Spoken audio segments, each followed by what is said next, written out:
mtu yote atapush kazi yangu pale atakapojisikia anahitaji kufanya hivyo basi. Lakini mambo ya kulilia media tena, mambo yashapita. Unajua mimi ni mtu wa nyimbo za mizuka sana. Yeah. Because mimi ni mtu ambaye nimesainiwa kwenye label. Ya waligani ndugu mtazamaji wa Yanshu TV, ni Yanshu King hapa tena, tupo Dayton Ohio hapa. Maeneo fulani amazing sana, nafikiri kama unavyoona tupo studio na kuna mtu yupo pembezoni mwangu hapa. Ni msanii anafanya kazi vizuri na kazi zake zinaenda vizuri tu. Nafikiri hata itambulisha mwenyewe ili upate kumjua na kazi zake anazozifanya. Nanyaji? Salama. Kwema?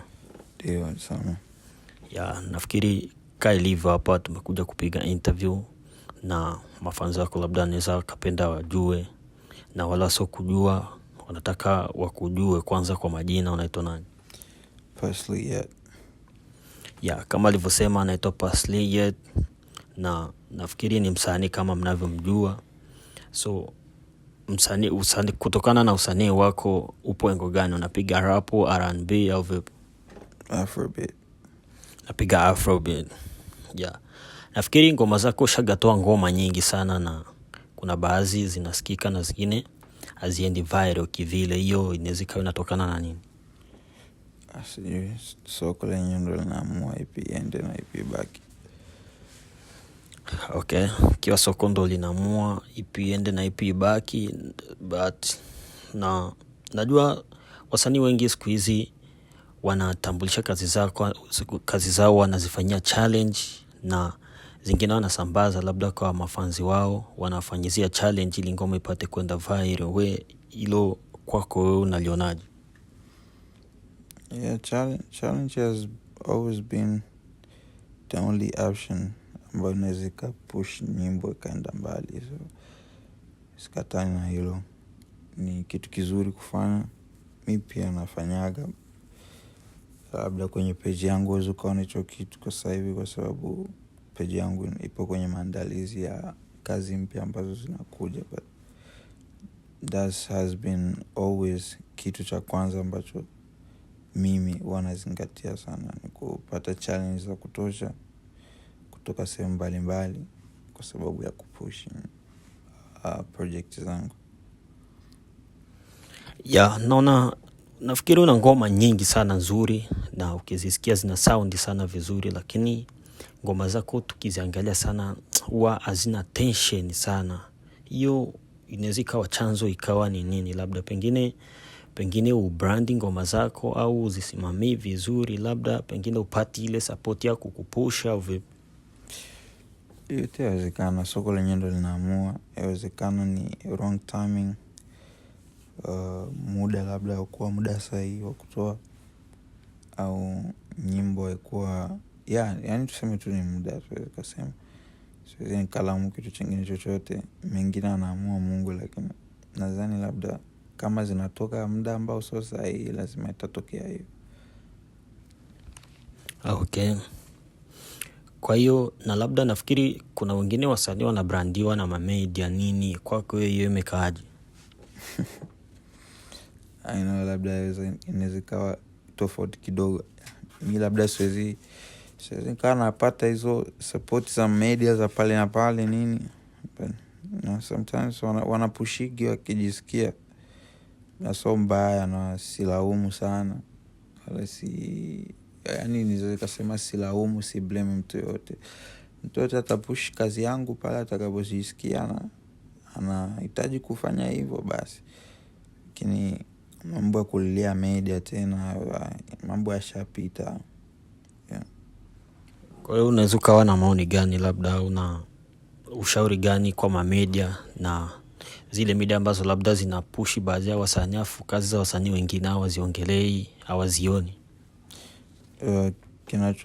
Kinachosababisha wafikie huko media kama media ni kwa sababu media zenyewe zinasahau majukumu yao, zinasahau malengo ya media ni nini. Kwa nini amefungua hiyo media? Kwa umefungua media kwa ajili ya kukuza vipaji, so vipaji vikuze media yako, hapana. TV haijawahi kuwa kubwa kuliko msanii, au radio station haijawahi kuwa kubwa kuzidi msanii. Unaona, na yawezekana ikawa kubwa kuzidi msanii, lakini sio eti kwa kupitia wasanii, no. Yenyewe kwenye kupost vitu ambavyo watu wanahitaji kuona, na yenyewe kwenye kupost na kusupport wasanii, kupost na kusupport any talent, ndo inakwenda inakuwa. Ila sio eti kwa msanii alete kazi, alete sijui ideas, sijui nini hivyo wanavyokuwa wana depend. Unasikia wanalaumu wasanii amposti tunachokitaka ili si tuposti. Sasa unataka nifanyeje? Kila mtu afanye kiki sijui ya kudeti na mtu, kiki ambacho ishazoeleka. So wengine sio mpaka wafanye makiki, na supporting kazi. TV inakuaga yenyewe naturally, haihitaji msanii kuikuza, but TV inaweza kukuza msanii, na inaweza kutoa vipaji. TV haihitaji vipaji kuendelea, yani kuposti kwake kwingi na kusupport watu wa kutosha ndo kukua kwa TV. Yeah, okay. Nafikiri hiyo ni kwa upande wa TV, na ni vyema sana na ni kweli kabisa TV ndo zinatakiwa zimbrandi msanii, sio msanii kubrandi TV, kwa sababu TV iko pale kwa sababu ya kazi za msanii. Bila msanii hakuna TV yote ambayo inaweza kaenda, lakini msanii anaweza kaenda bila hata TV cause kazi anazofanya zinawafikia mafanzi vile vile. So tunaweza tukafikia na upande wa wasanii hapa United States wakiandaa event yao. Zaidi sana kupata support kwa wasanii wenzao inakuja ni vigumu sana, pengine labda ujililie sana. Hiyo nayo inatokana na nini kwa nyinyi wasanii? Yani mimi siwezi nikalaumu sana, kwa sababu kila watu wanafanya kazi na mikataba yao na mikakati yao na malengo yao, unajua. But ni kitu ambacho nimeshakiona sana. Mimi mwenyewe na event yangu, so I'm really facing that. Kuna wasanii wenzangu ambao na wish sana wangekuja, labda kuna mafans wao kwa sababu ambao wanaweza wakafurahi kuwaona wakiwepo siku hiyo, lakini kidogo kuna ugumu fulani kuwapata kabisa. Vitu kuwapata, kuwa reach out kitu cha kawaida, ila kuwapata wakubali kuja ndio inakuwa ngumu. Mimi mwenyewe siwezi nikasema kwa nini inatokea hivyo, but ni katika ukuaji, kwenye kupenda kuendelea, kuonekana tofauti. Hawataki kuwa wale siku zote, wanataka kuona mabadiliko kwenye industry. So kidogo in trying new things lazima itakuwa ni difficult sana kukutana si wote kwenye stage moja, but ipo siku tutakaa sawa, mambo yataenda vizuri. But I think ni kwenye kutafuta the way watu wanaweza kukua, like labda kuna wengine labda wanasema Diamond ilibidi akatae show zote za bei chini ili watu wazilipo share za bei kubwa. So I feel like wengi I think wapo hapo, so hawajali kama wakikatalia show yako, event yako, kwa kitu ambacho walikuomba. Kama ulisema uto afford, wengine watakukazia kwa sababu wanataka kuwa mfano kama hivyo, which is not bad, but but najua tu kuna siku tutakutana sehemu moja, tutafanya ma-event, tutafanya. Yana shida kwa sasa hivi, bado tunajitafuta, ila tukijipata tutajielewa, tutajua tuna move aje. Yeah, okay. Nafikiri labda taleta short story kidogo pengine haiendani na mada yetu, lakini taigusia kidogo. Nafikiri msanii Fighter unamjua na ana event yake ambayo anaandaa, ila tunasikia za chini wasanii wenzake ambao anaiwishi labda waje kumsupport kwenye kazi yake. Baadhi yao wanamwambia uwezo akaja labda awape sijui kila mmoja apate labda $500 nini. Kwa swala kama hilo, kwa nyinyi wasanii, ili upushi msanii mwenzako, je, inahitajika umombe kitu chochote kile ili aje kwenye event yako, au pengine ndo ile yenyewe basi mtu sihitaji kumsaidia, acha tu nimombe hichi, pengine asiponipa nisifike kwenye kazi yake? Sio kwa sababu asiponipa, kwa sababu wajua kitu wengi walikifanya kwa manufaa ya kufurahisha, na walipoishia sote tunapajua. sasa hivi kama nilivyokuambia, watu wanataka kutry vitu tofauti, na ndio hivyo watu wanataka sasa kufanya huu muziki kibiashara zaidi. Sio tena kama walivyokuwa watu awali, walivyokuwa wanaufanyia malengo ya watu ambao walikuwa hapa awali. But I feel like mi sioni umuhimu wote wa mtu kuja kuperform kwenye EP, but najua umuhimu wa mtu kuattend. Mwite mtu attend, sio mpaka perform. Sio mkazo kuperform, mwache mtu tu attend. Labda sasa wakatae na kuattend na kuna video alipo, sasa hapo watakuwa nakosea. Lakini performance kabisa, kibiashara kabisa, kimsanii kabisa, haupaswi kugusa mic kama kujaingia hela, to be honest. But ina depend ukaribu na makubaliano yenu. Ila sasa wewe hauwezi ukafanya event yako utegemee wasanii wote 10 wote utawaita kwa bure hapa. Siote, hata siote, wewe mwenyewe kwanza utatuchukulia watu wa ovyo sana. Utachukulia hao ambao walikubali wote 10 wenye uliwaambia tu waje kwa bure wakakubali, wewe mwenyewe utachukulia ovyo sana, kwa sababu tunajua binadamu tulivyo. Wale si mmoja tu wale wanakuja, na ndio kitu ambacho watu wako na pima kukikwepa. Ni kumsaidia mtu afu ule mtu akakuwa ungrateful, akakuchukulia wa chini sana. But sidhani kama ye kuface hicho kitu, sijui. Na mimi nasikia hivyo, nimesikia kwamba anakabiliana na kitu kama hicho. But kama nilivyosema awali, wasanii wanataka kuchange, so wanataka kuona change kwenye industry, na ndio maana inatokea hivyo. So kabiliane na hiyo hali. Kama yeye anataka waje perform, kama lengo yake ni kutaka waje perform, basi inabidi afanye hivyo. Okay. Je, ni sahihi labda kwa mazingira ya hapa USA na kipato na muziki tunaofanya, kwa vipato tunavyoingiza, nafikiri wasanii wenyewe mnajua, ni sahihi labda kumuomba msanii mwenzio, labda ili labda umealika watu wasanii 10, pengine labda unawishi labda hata 5 wanajua perform, ni sahihi kumuomba msanii mwenzio akupe $500 au unaweza ukashuka chini? Kwenye 500 tunaoana sasa. Kusema kweli, kwenye 500 kama ni kutaka kufelishana. But mi kwa nataka niseme kitu ni kwamba hii kazi, hizi stress zote ni za kuachia mapromoter. We need promoters in our industries. Hatuna mapromoters, hatuna ma event organizers.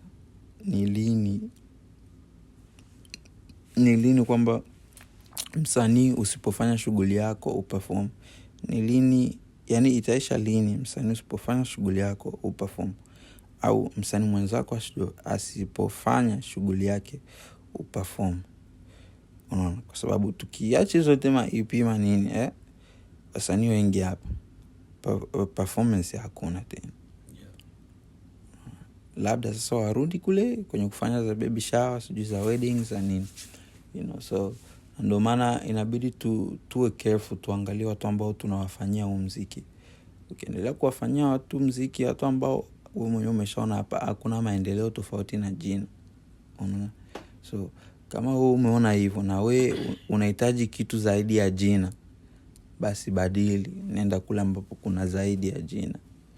Unaona, inabidi watu wa shift ngambo, waangalie ngambo za kutarget ambazo kidogo zina unaweza kupata jina na zinalipa pia. Unaona, sema ambazo kuna mapromoter, because kama hizo zote stress hizo za watu kutokuja, watu nini, hizo ni stress za promoter. Wewe msanii wewe ni kwenda yani wewe msanii ni kwenda pale, panda zako stageini, mic, perform, kimaliza ondoka zako na mpunga wako basi. Stress ya hawakuja wengi au kufanya nini, nani wakuja, nani wakunini, hizo mnawachia ma event organizer, ma promoter, ndio stress yao. Sasa kama mnataka kuendelea na hizo stress, basi endeleeni huko mliko huko, because mimi nishatoka huko, mimi sipo. Yes, okay. Ya, hiyo ni maoni ya Parsley kwa upande wa labda wa event hiyo ambayo anaiandaa Mr. Fight na changamoto ambazo anakumbana nazo. Nafikiri na kuna namna fulani watu wanatakiwa wabadilike kwa kupiga kazi, japo huwezi ukaperform kwa msanii mwenzio labda kwa bure, pengine unaangalia maisha yanaendaje na kipato kinaingieje ili upate kumpushi mwenzio. So tuachane na hayo. Nafikiri Parsley usha drop ngoma nyingi sana, but ni ngumu sana kuona video. Pengine labda ni wapi unafelia na changamoto zipi ambazo zinakufanya labda usi drop una video? Wajua video, kizungumzia video ni kitu ambacho audio ikishindwa video inaendeleza. Ni mwendelezo wa audio tukasema. Na kitu kama video ni vizuri kiwe kitu ambacho kina meaning, yani kinaleta uhalisia wa audio to life. Wajua sasa kidogo inakuwa ni ngumu. Unajua mimi ni mtu wa nyimbo za mizuka sana. So kidogo nyimbo zangu zote, idea zangu zote zinahitaji video, inahitaji iwe na watu wengi. Zaidi ya 20, zaidi ya 10, zaidi ya 15. Sasa kidogo nakuta idea ambayo tunataka ili kufanya kitu ambacho tunakitaka kabisa, labda watu wakiona wanauona tofauti. Sasa tunakuwa tunashindwa kwa sababu kupata kwanza hao dancers, kupata au kwenye video queen sio shida sana, ila kuwapata dancers ambao watavibeisha mle, kwa sababu hata ukienda video queen wangapi kama una dancers ambao watapiga hizo dance, basi sawa sana bure. So kidogo hiyo ndo imekuwa challenge sana kwangu, kwa sababu mimi kuna madogo ambao ni dancers na wacheki nini tufanye nini, mkuta watu wanakuja na charge sijui 1000 nini. So vibaya kufanya kibiashara, ila kama kukomoana basi hapana, kwa sababu hiyo 1000 mimi hata muzi yobwa kidogo anaweza kaingia kwa 1000, but si wote bado tupo tunaanza. Bado mnahitaji majina nini. So 1000 is too much. 1000 is too much. Plus unakuta hata hivyo madensa wapo mbali. Idea yako wewe inahitaji kama madensa 10 kwenye video moja. So unakuta watatu wako hapa, wengine watatu wapo huko, wengine watatu wapo huko. Sasa ulipe kila mtu, umchukulie flight kila mtu. So but huu mwaka lazima inabidi, hakuna jinsi, ni kuspendi tu. So kidogo, so ndo maana tunajipanga sana mimi na lebo wangu tuhakikishe tunaleta wao halisia kwenye video zetu. So tunapambana, tunajipanga vizuri. Kwenye EP nyimbo nyingi za kuchezeka, video zake lazima zitakuwa kali. Tumeshaanza kuongea na madirector nini, tuangalie jinsi gani tutapata dancers wa kutosha ambao watakuwemo, kwa sababu mimi nataka video zangu nisiwe tu mimi na video queen hapa. Nataka tuwe yani mimi, dancers pia actress, watu ambao wana act Marekani hizi movie za sijui wanataka kama Bondowood sijui. So tutahitaji hata baadhi ya mmoja hata wahusike kwenye hizo project, pia kuleta uhalisia wa kazi ya. Okay. So labda unaweza kuambia kipi mafanzi wako pengine labda kuhusiana na video? Nafikiri ni wengi sana ambao wanatamani labda na wanawishi pengine waone video yako, na washaona video clip nyingi za vibe za video, but wanausubiri sana video hawazioni. Video ziko nakuja. Kuna video ambayo ipo tayari, ipo ndani. Kuna video nyingine tumepata changamoto ya ambayo ni video ambayo mimi nilikuwa naisubiria, kwa sababu ilikuwa video kubwa sana ambayo tulienda Miami, tulishoot na private jet, Rolls Royce manini, lakini kwa bahati mbaya director naye sijui amefanyaje, sija tupiga Kiswahili vingi, sijui kadi nini kama nini. Sasa kidogo we've been trying to figure out tunafanyaje. Unajua ile video ni video ambayo tuliinvest sana, so but bado tuna move on and we are trying to bring kitu tofauti sana industry, kwa sababu video zetu zimezoeleka sana, zimekuwa yani zipo yani kama zimefanana unajua kwenye video asipokuwa yeye na rafiki zake na demu, basi ni yeye tu na demu. Unajua, so yani hiyo inafahamika, hiyo ipo hivyo. Yani mle kwenye video zetu asitegemeke kuona maigizo, unaona, madancers wa kutosha. That's it. Plus location zangu mwaka huu zitakuwa ambazo ni za kiutofauti zaidi sana. Ni kweli kabisa, location za tofauti, na nafikiri video clip ya ndege ya airport tulionaga. Gari za kitoto ambazo tulionaga, tulionaga Mercedes Benz, tukaona Rolls Royce pale, tukaona na ile nyingine gari sijui ni Cadillac ile. Nafikiri mliinvesti sana kuhusu kupiga ile location kwanza, na tena mkaingia hadi kwenye private jet. Pengine labda ili mfanye tu so kwa video nzima ile tu action ya pale, pengine inaweza kawa labda ili costi $1000 ngapi, nafikiri hapo. So ya nini maelfu ngapi ndo labda zilienda pale tu kwa zile gari pale tu, na kwa hiyo private jet pale. Mimi nikadanganya pale, zimeenda hela nyingi. Afu kwenye mapepa yale, kwenye picha mapepa ambayo nilikuwa na saini pale, ndio kulikuwa muamala wenyewe kabisa, like receipt kabisa ilikuwa ipo pale. Sikumbuki vizuri kabisa idadi kwenye kichwa changu, yani sikumbuki tena vizuri kwa sababu it's been a year now. Just imagine like video ingekuwa imeshatoka sasa hivi, hatusukae na video mwaka mzima.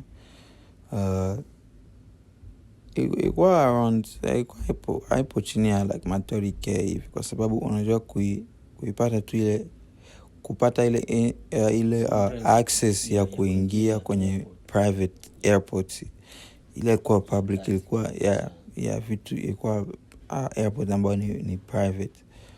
Pia kuzipata tu ile Rolls Royce, watu wenyewe wanajua Rolls Royce haipati chini ya 1,000 kwa siku. Hiyo ukipata ni ya cheap sana. So zile zote maskilad manini kwa za cameraman ni watu ambao walikuja na zile red cameras. So ilikuwa hela nyingi. So nikisema tajetaje hapa nikadanganya sana, but as what I remember, I was kupita $30,000 because mimi mwenyewe nilionaga idadi haiwezi kashuka chini ya $30,000 because mimi mwenyewe nilionaga idadi and I was shocked. I was like damn, sababu nilikuwa na rafiki yangu ambaye anaishi Denver, Abdin, damn man, these people really spend, because mimi ni mtu ambaye nimesainiwa kwenye label, so most of the like signings za pesa mimi yani sijuagi. Mimi naonaga tu vitu kwa sababu mimi najionaga tu kitu kimetokea I don't know kimetokeaje. Because unaweza nikaamka leo nikakuta labda shade room ya Marekani imenipost, mimi sijui imeendaje connection nini, kwa sababu ukiangalia my last project wakina kama Tunde Nuts, sijui Tunde's Nuts, ni page ambayo ni kubwa kwa wasanii wa Kiafrika sasa hivi. Hakuna msanii ambaye hawezi akatamani kufika pale, but nifikaga, I don't know how, but because my management they've been fighting and I can see, na kilinipatiaga nguvu sana to be honest, na kuangalia it's time I shift my target, yani target ya soko yangu ya kimuziki wangu inabidi ni shift kidogo, ni focus huko kwingine. So unajisikiaje kuona video kama hiyo ambayo mligaramikia sana, afu mkatoka out of state mkaenda kufanya video, na nafikiri ilispend hela nyingi sana, na director mwenyewe afu ndo hivyo kama anakunja hivi? Anatuambia nyie njoni nitashuti kwa bure, lakini angalia we hela yako haifikia hata nusu ya tulivyo spend kuchukua hivi vitu. So yani kwako wewe hatuna shida kukulipa tena, but man, kupata tu ile private jet, yale magari nini kila kitu. So yeah, inshallah labda mbeleni tena tutaangalia tunafanyaje kuleta hicho kitu tena kwenye uhalisia, lakini ndio kitu ambacho kilitokea hicho.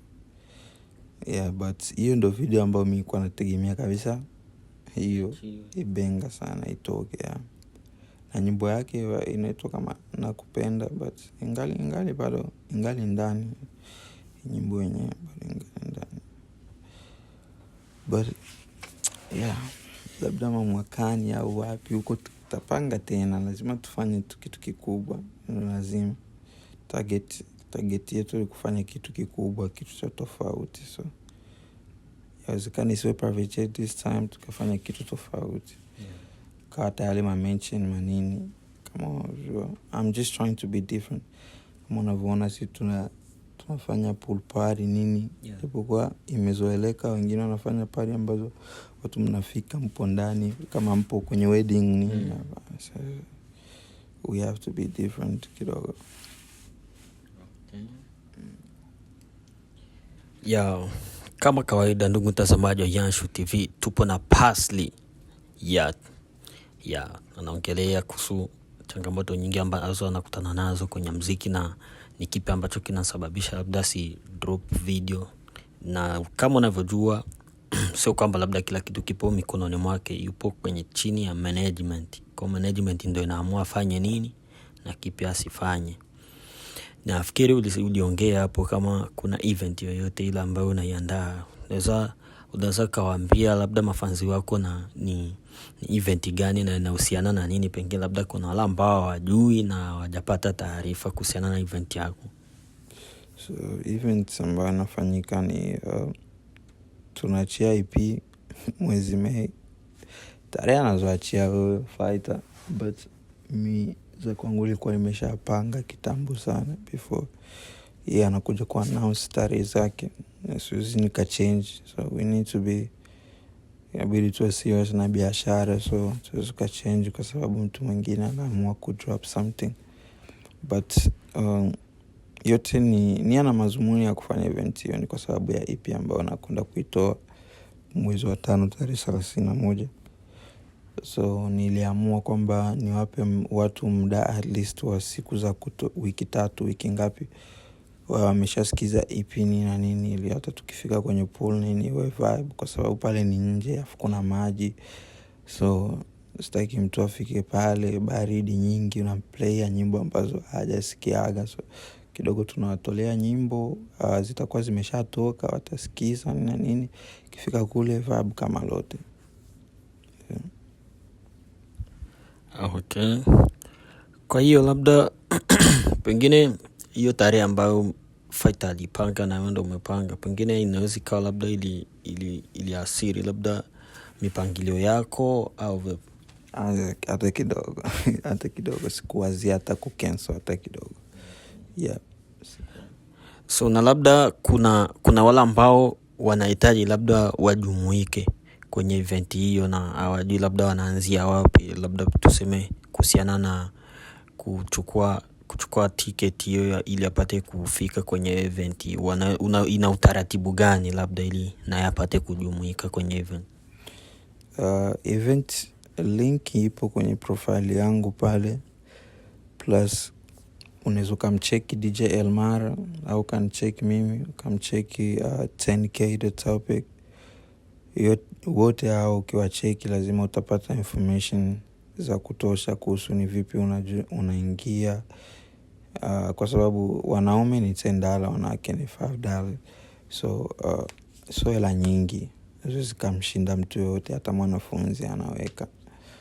Mi lengo langu, unajua wengi wanashangaa unafanyaje event kama ya pool party ambao ina cost hela nyingi, kwa sababu kupata tu pool ambao utafanya party yako so kitu rahisi. So unafanyaje pool party kitu kikubwa kama hicho, afu unacharge tu $10, $5. Mi sihitaji kitu chochote from the fans yani kama pesa sasa hivi. Ninachohitaji tu ni support yao. So hicho kidogo at least kuonyesha tu serious wa event, no maana tumeka tu hicho kidogo at least $10, $5. Yeah, but malengo sijui ya kuchukua pesa from fans ndo sina kabisa, ila ni kiingilio ni $5 kwa wanawake, $10 kwa wanaume. Yes, ndo hivyo ndugu mtazamaji wa Yanshu TV, kama anavyosema Pasli. Maeneo ya kupata hizo tiketi labda na utaratibu ulivyo, nafikiri ametaja hapo. Unatakiwa tafute watu, hata ukiingia kwenye profile yake pale utakuta linki, unaweza kutafuta hata yeye pia atakupa taratibu gani na jinsi gani ya kufanya ili upate kuhudhuria hiyo party. Usikose, nafikiri ni kitu kikubwa sana. Sema ambako anaachia EP ni kitu kikubwa sana, na sio kwamba labda inaachiwa EP sasa nyimbo utazisikilia pale.